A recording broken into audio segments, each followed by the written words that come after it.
Hello po sa mga viewers at sa mga subscriber ko. Thank you for watching my video. And then sa mga new viewers ko dyan, please hit like and subscribe to my channel. And also don't forget to hit the notification bell para updated kayo sa mga video ko. Thank you po sa lahat sa mga support nyo sa akin. Sana ipagpatuloy nyo yung panonood ng mga video ko. Let's start to my love life story. Marami kasing nagtatanong kung paano kami nag-meet ng asawa ko. So today, isi-share ko sa inyo kung saan kami nagkakilala. Paano nga ba kami nagkakilala ng asawa ko. Anyway, nag-start kami sa Pinpal. At first, my friend kasi akong nag-udyok sa akin na mag-fill up ng application form sa American Filipina Christian Dating Friendship.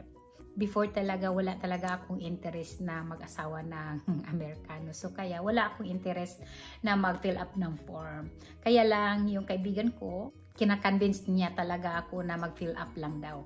Sa kalaunan, nag-decide ako na okay, pipill up ako ng application. Kaya yun, na-publish yung pangalan ko sa Christian Dating Friendship. So yun nag-umpisa. Yung asawa ko ngayon, taga-UE siya. Yun siya ang nag-reply sa akin. Ang publisher pala ng Christian Dating Friendship na yan ay dito sa US.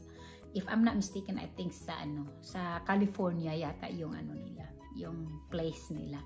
So yun, na-publish yung pangalan ko at saka nakita ng naging napangasawa ko ngayon yung name ko, kaya doon nag-start yung communication namin. Nag-communicate kami through Pinpals, through writings. Yun, alam mo na before, yun ang uso before na mag-communicate yung Filipino at saka American or taga-ibang bansa na nag-wish na mag-asawa ng mga Filipino. So yun ang nangyari. Nag-start kami ng talking through writings. So nag-umpisa kami diyan, nag-communicate kami. First talaga takot ako talaga sa mga Amerikano. I don't know why, wala pa talaga akong interest sa mag-pimpal-pimpal before. Yun sa akin lang, yung parang try lang yung sa akin. Yun lang kasi wala pa talaga akong sa pa din, wala pa rin akong balak na mag-asawa before. So ayun, yung nagsimula na kami mag-communicate, ayun, nag-share kami ng mga thoughts namin or mga ideas. Lalo na yung na-raise up ako ng Christian life. Dinadala ko talaga yun at saka yung na-learn ko about how to serve God. Yun talaga ang importante sa akin na maghanap ng partner in life na kaparihan natin para magkaintindihan tayo. Hindi naman talaga sa palagi yung relationship natin husband and wife na palagi sweet. Mayroon talagang time na hindi kayo magkasundo. Kaya iniisip ko na talaga yan na I need to have a partner na yung true Christian, kasi marami naman talaga dyan na nag-as if na Christian sila pero in real life hindi talaga naman nag-grow as a believer in Christ. So yun, hinahanap ko talaga yung nag-grow na pag-believe kay Christ. Ayan talaga ang priority ko, na magkasundo kami ng asawa ko, na magkaintindihan kami sa isa't isa, kasi yun ang talaga ang importante sa akin, na yung intact yung family. Hanggang buhay tayo talagang magkasama hanggang sa dulo ng walang hanggan. Magkasundo talaga. Ayun, importante talaga sa akin. While nag-communicate kami sa isa't isa, yun sinasabi ko talaga yun sa kanya kung ano ang paniniwala. I ask also yung paniniwala niya sa kay God. Para pag we get married, at least we have some idea na kung ano ang paniniwala niya or ano ang paniniwala ko. So at least mayroon na kaming idea sa isa't isa. Kailangan talagang isabi mo na natin sa isa't isa. Kailangan kung maghanap ka ng partner, kailangan mo talagang isabi mo ano ang gusto mo sa buhay mo or ano ang paniniwala mo. Ganyan, isa kasi yan sa yung priority ko talaga yun. Yung magkasundo kami sa paniniwala kay God. Nag-usap kami dyan sa true letters, sinasabi ko kung ano yung gusto ko sa isang lalaki at ano ay yung paniniwala ko. And then nag-reply din naman siya, then sinabi niya yung ano. And then, we have a common belief. Even there's some like a little bit, differences. Hindi naman talaga lahat na pareho kayo ng paniniwala. Kaya yun ang dinadasal ko talaga kay Lord na na yung partner ko is yung magkasundo talaga kami. Kasi mahirap na yung pag mayroon misunderstanding or may hindi pagkaunawaan, give up na agad. Kailangan talagang may patience at saka alam natin na kung if you serve God, mayroon ka talagang understanding na alam mo yun na yun ang gagawin mo pag mayroong mga trials and problems comes in our way, So, yun, thank God na na nagkasundo kami niyan. And then for longer time, nag-usap kami talaga ng 1.5 years bago kami nag-decide kami na magpakasal. Hindi pa nga kami nag-meet, nag-decide na kami na magpakasal. Sa 1.5 years naming pagko-communicate through writings lang, nag-decide kami na pakasal na kami. Pagpupunta siya sa Pilipinas. So, yung pumunta siya doon, nag-spend siya ng 3 weeks kasi may trabaho naman siya. So, mahirap na kasi pag may trabaho ka, hindi ka talaga makastay ng longer time. Yung time niya na pag-spend niya sa Pilipinas is only 3 weeks. That's how we use sa pag-process ng mga papers para mag-apply para sa pagpakasal namin. So yun, pumunta na siya ng Pilipinas in a short time talaga.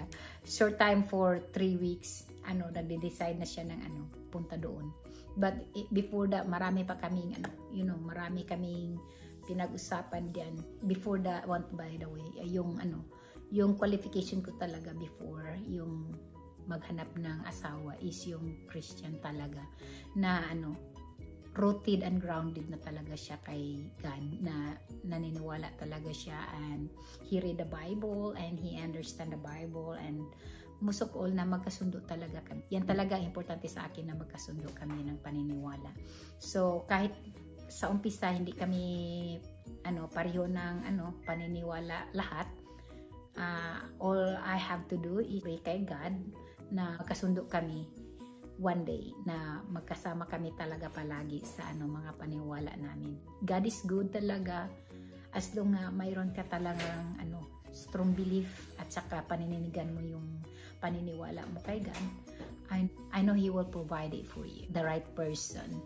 Magkasundo kayo sa iyong mga paniniwala. Ayun, then yun talaga yung importante sa akin, yun magkasundo sa kasi hindi lahat all the time na mag-asawa kayo na all the time is palaging sweet. Mayroon talaga yung hindi pagkaintindihan, mayroong ups and down sa isa't isa. At least walang give up kasi alam naman natin nga yung as a Christian, we need to stay forever. Yun, sa pag-communicate namin, yun talaga kailangan talaga yung communication sa isa't isa, yung kung ano ang gusto mo talaga, hindi lang yung sunod-sunuran ka na lang. Yung question and answer talaga, kailangan mo talagang itanong, sabi mo sa kanya, yung before kayo decide na magpakasal, kasi kailangan mong sabi sa kanya kung ano ang gusto mo sa buhay mo, ano ang hinahanap mo sa isang lalaki para magkaintindihan kayo sa isa't isa. So in the long run, para wala namang magsisi, kasi sinabi mo naman yun sa kanya, at saka at least mayroon na kayong idea each other, kahit hindi lahat, at least nasabi mo yung importanteng gusto mo sa isang lalaki. Importante talaga is yung true Christian siya, he's saved. Nag-decide na kami, magpakasal kami doon sa Pilipinas within that 3 weeks lang. 3 weeks niyang vacation, yun ang ginamit namin para mag-process ng papers, para mag-apply sa pagpapakasal. Alam mo yung mga processing, medyo matagal yung processing doon sa Pilipinas. It takes days para maaprobahan, yung punta ka pa sa embassy para kuha ng permission at saka yung punta ka pa, mag-apply ka pa sa City Hall. Marami pa yung mga may seminar ka pa. Maraming ginagawa pero at least natapos din yung plan namin na magpakasal. Kahit mayroong mga trials before kami kinasal kasi alam nyo kung yung pumunta siya doon. Nirab siya sa province doon sa amin, yung tinitirhan namin before pa kami, 1 week kami ikasal. Nirab siya, kaya marami siyang may experience doon sa Pilipinas, kaya mahirap talaga yung sitwasyon at that time. Pero God's grace, natuloy pa rin yung wedding namin kahit there are trials na dumaan sa buhay namin. Tuloy pa rin namin yung pagpakasal namin. Lagi lang talaga kami nagdasal na hopefully mag-successful na yung plan namin doon kasi after sa nangyari, lumipat kami doon sa city para ituloy namin yung kasal namin doon sa city.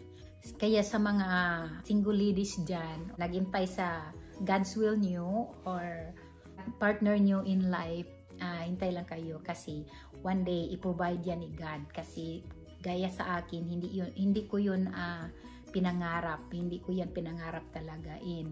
Mayroon talagang plan si God sa atin. Lalo na kung naniniwala ka kay God and you have trust na mayroon siyang piniprepare sa'yo na maging lifetime partner mo. Ayun. So, ibibigay niya yan sa'yo. Kaya don't give up kasi nandyan lang si God mag-provide sa inyo. Kasi before din, alam mo na sa Pilipinas, maraming mga sabi-sabi pag dumaan ka na ng ganitong age, dumating ka na sa mga 30 years old, and then hindi ka pa nag-asawa, alam mo na yung, lalo na sa probinsya, laging bin sa amin, kantsaw yung binibiro ka dyan, matandang dalaga, ganyan. So, minsan, napo-force natin yung kung sino na lang yung nanliligaw sa atin. Minsan, sinasagot na natin kasi alam mo na, natakot tayo na baka magdalagang old tayo. Ganyan, na hindi makapag-asawa. Huwag kayong mag-anon dyan kasi kung God's will talaga, ibibigay talaga yan ni Lord. Kaya intay-intay lang tayo sa God's will natin kasi nandyan lang yun. Mayroon niyang inalaan ang Diyos para sa atin, para sa ikabubuti natin. Kaya hindi natin i-force natin yung sarili na maghanap.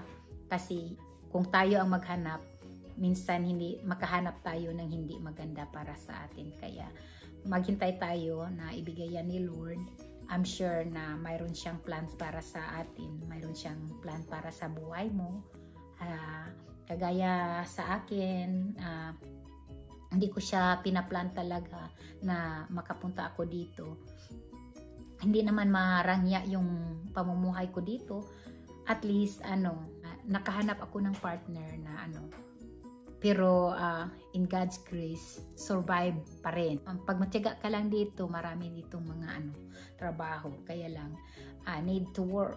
Yan lang talaga ang buhay dito sa Amerika. Hindi naman sa lahat na maganda ang buhay dito. Kasi you still need to work. Hindi yung, yung pira, parang baka iniisip lang ng iba na easy money lang talaga dito sa Amerika.